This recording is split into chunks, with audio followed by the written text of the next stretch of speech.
Pemirsa, Bupati Kepulauan Selayar Basli Ali turun langsung memantau warga Selayar yang terdampak gempa.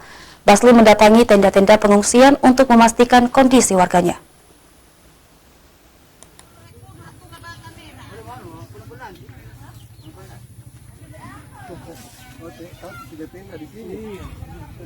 Dua kecamatan di Kepulauan Selayar menjadi lokasi terdampak gempa paling parah, yakni Kecamatan Pasi Maranu dan Kecamatan Pasi Lambena. Dua kecamatan tersebut merupakan wilayah terluar Selayar yang dekat dengan titik gempa.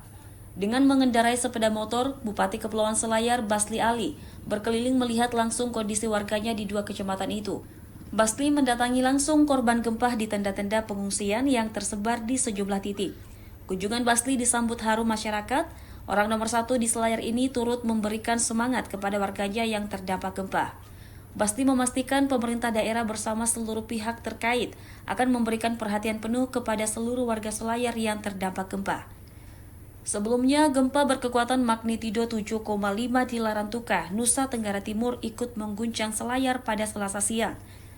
Gempa itu membuat banyak bangunan rusak parah, termasuk ratusan rumah warga. Ada yang bahkan rata dengan tanah. Bencana tersebut memaksa ribuan warga Kepulauan Selayar harus mengungsi ke tempat yang lebih aman. Wahyu Syaputra, Celebes TV.